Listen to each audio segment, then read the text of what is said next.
Hello future nurses, welcome back to my channel. This is me, your tutor. First of all, I'm really sorry I was not updating any videos in my channel because I was busy with my schedule, but I will make sure I will upload videos regularly. So let's start the video.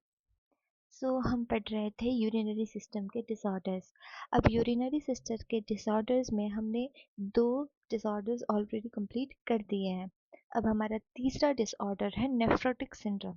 Nephrotic syndrome जैसे ही आपको नाम से पता चल रहा है ये related to nephrons है, plus it is related to many disease condition at it is a syndrome. ये एक सिंड्रोम है, मतलब कि इसमें बहुत सारी चीजें हो रही है जिसकी वजह से एक पर्टिकुलर डिजीज आपको होता है। नाउ लेट्स सी कि क्या होता है। Root cause increased permeability of the basement membrane. इसका मतलब ये है कि जो भी हमारे नेफ्रॉन की या फिर हमारी किडनीज की जो भी सेमी परमिएबल मेम्ब्रेन होती है वो अपना जो वर्क है वो प्रॉपरली नहीं कर पाती और वो ज़्यादा परमिएबिलिटी दे देती है। मतलब कि जैसे कि जो भी ब्लड सेल्स है उन्हें सेमी परमिएबल मेम्ब्रेन से अगेन ब्लड के अंदर जाना होता है और जो वेस्ट प्रोडक्ट होती है वो एलिजिबल नहीं होती है ब्लड में वापस जाने के, क्योंकि वो फिल्ट्रेशन होके यूरिन के थ्रू बाहर निकल जाती है। बट हियर व्हाट हैपन, जो प्रोटीन है वो ब्लड के अंदर रहेगा, बट एल्ब्यूमिन जो है वो ब्लड के थ्रू यूरिन में आ जाएगा और पानी भी ज़्यादा से ज़्यादा रिटेन हो जाएगा। प्लस जो लिपिड है वो भी ब्लड के अंदर बढ़ जाएगा जिसकी वजह से हाइपरलिपिडेमिया होगा, मैसिव प्रोटीन यूरिया होगा, हाइपो एल्ब्यूमिनिया होगा, इवन एडिमा होने के भी चांसेस बढ़ जाते हैं। Etiology it is really simple. 2 type की इटियोलॉजीज होती है, primary causes and secondary causes. Primary causes जो किडनी ओरिजिन होता है, मतलब किडनी के अंदर कोई भी चेंजेस होते हैं उसकी वजह से जो भी चेंजेस होता है वो primary causes. And secondary causes जो भी सिस्टमिक ओरिजिन, मतलब कि कोई भी अदर सिस्टम की वजह से या फिर कोई भी मेटाबॉलिक प्रॉब्लम की वजह से, कोई भी मेडिकेशन की वजह से किसी भी अदर रीजन देन किडनी होगा, that is secondary cause. So primary cause minimal change disease. Note, specially common in children. Minimal change disease मतलब कि छोटा सा ही चेंज हो रहा है बॉडी के अंदर, but that will lead to nephrotic syndrome. Now tell me one thing, अगर आपकी बॉडी में मैसिव प्रोटीनोयूरिया हो रहा है तो चांसेस है कि आपको हाइपो एल्बुमिनिया भी हो। वो क्यों होगा? क्योंकि अगर लॉन्ग टर्म तक आपकी जो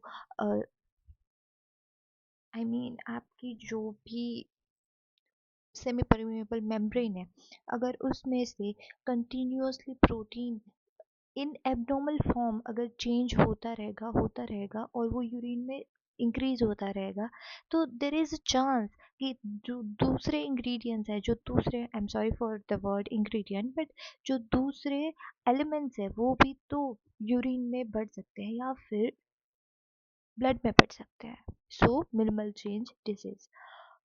फोकल सेगमेंट ग्लोमेरुलोस्क्लेरोसिस। जो फोकल सेगमेंट ग्लोमेरुलोस्क्लेरोसिस है, इसमें क्या होगा कि जो हमारी किडनी का ग्लोमेरुलाई है उसके अंदर स्कार टिश्यूज जो है वो डेवलप होना शुरू हो जाएंगे। जो कि ग्लोमेरुली क्या है, हमारी बॉडी, हमारी किडनी का जो स्मॉलेस्ट पार्ट है जहाँ से फिल्ट्रेशन होता है ब्लड का। ये लाइफ थ्रेटनिंग कंडीशन भी हो सकती है जिसकी वजह से स्कार टिश्यूज की वजह से जो ग्लोमेरुलर के अंदर जो सेमी परमिएबल मेम्ब्रेन है वो डैमेज हो सकती है। एंड लास्ट में न्यूरोपैथी। अब secondary causes, infection, metabolism, medication and other triggers. Infection, hepatitis B, hepatitis C, and HIV. Metabolism, diabetes mellitus. Diabetes mellitus is nearly every cause of every disease. You should know that. Medication में non steroidal anti inflammatory drugs आ सकता है, या फिर अगर आप lithium का over use कर रहे हो फिर भी हो सकता है। अदर ट्रिगर्स में मेलिग्नेंसी यानी कि कैंसर, एंड टॉक्सिन्स यानी कि स्नैक बाइट्स हो सकता है, और बी स्टिंग्स भी हो सकती है। Now come the main part, pathophysiology. देखो, अब ग्लोमेरुलर कैपिलरी मेम्ब्रेन है वो इंजर्ड हो जाएगी। अगर वो इंजर्ड हो गई या फिर पोडोसिस्ट जो है वो इंजर्ड या फिर डैमेज हो गई, तो उसकी वजह से इंक्रीज परमिएबिलिटी टू प्रोटीन, जो प्रोटीन है उसकी परमिएबिलिटी ऑब्वियसली इंक्रीज हो जाएगी क्योंकि मेम्ब्रेन इंजर्ड हो गई है। और अगर प्रोटीन यूरिया हुआ या फिर प्रोटीन की परमिएबिलिटी इंक्रीज हो गई, तो जो एल्ब्यूमिन है, albumin is a kind of protein, तो वो लॉस हो जाएगा यूरिन के थ्रू, जिसकी वजह से जो प्लाज्मा में ऑन्कोटिक प्रेशर होना चाहिए वो डिक्रीज हो जाएगा। जो रेनिन एंजियोटेंसिन कन्वर्टिंग सिस्टम जो पूरा है वो एक्टिव हो जाएगा, जिसकी वजह से सोडियम और वाटर दोनों रिटेन हो जाएंगे।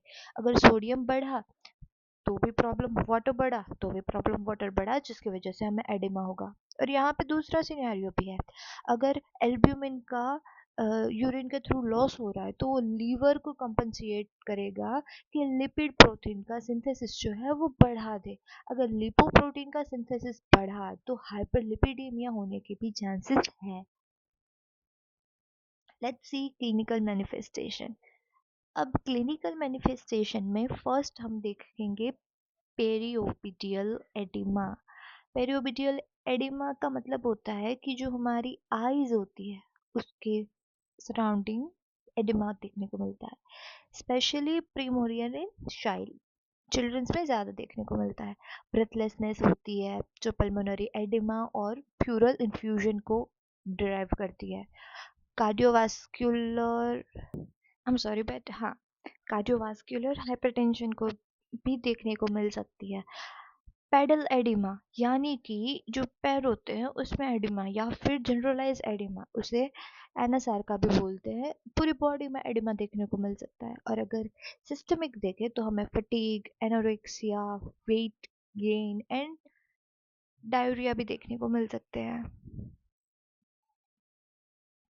डायग्नोस्टिक एवैल्यूएशन, फर्स्ट हम इनिशियल स्क्रीनिंग करेंगे यानी कि यूरिनालाइजेशन, जिसमें अगर हमें मेसिव प्रोटीन यूरिया देखने को मिलता है, it is like hallmark sign, और ये often presenting as foamy urine. अगर आपका यूरिन फोमी है, जैसे कि हम झाग बनाते हैं, अगर उस टाइप का यूरिन है तो ये इंडिकेट भी करता है कि ये प्रोटीनो यूरिया है।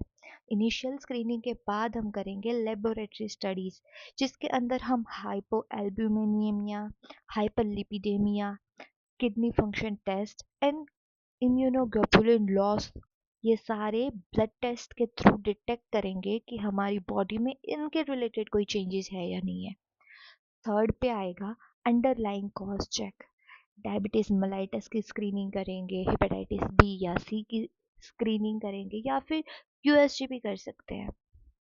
It's all up to the physician. और लास्ट में हम करेंगे रीनल बायोप्सी, जो हमारी कंफर्मेटरी टेस्ट होगी, जिससे हम डिटेक्ट कर पाएंगे कि हमें फाइनली और सच में नेफ्रोटिक सिंड्रोम है या नहीं है। लास्ट में मैनेजमेंट, यहाँ पे मैंने क्लिनिकल प्रॉब्लम्स के हिसाब से फार्मेकोलॉजिकल सॉल्यूशंस दिए हैं।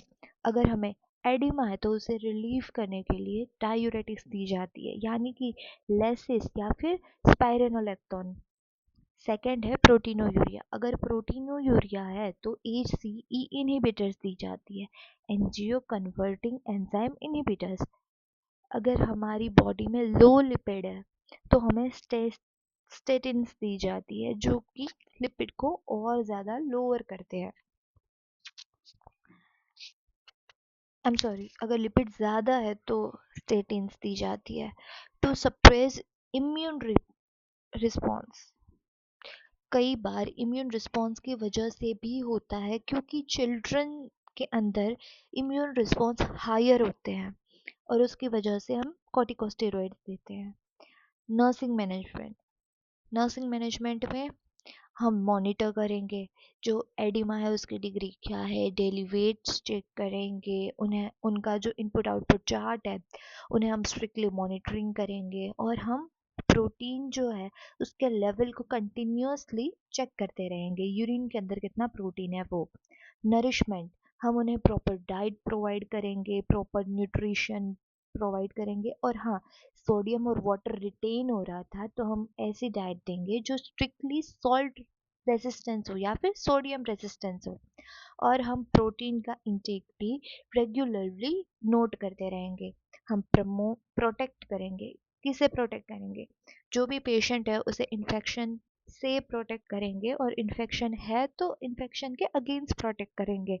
जो पेशेंट है वो हाईली वनरेबल होगा, क्योंकि उनके जो इम्यूनोग्लोब्युलिन्स है वो मैसिवली लॉस हो रहे हैं यूरिन के थ्रू, जिसकी वजह से हमें जो पेशेंट है उसकी हाईली केयर करनी होती है।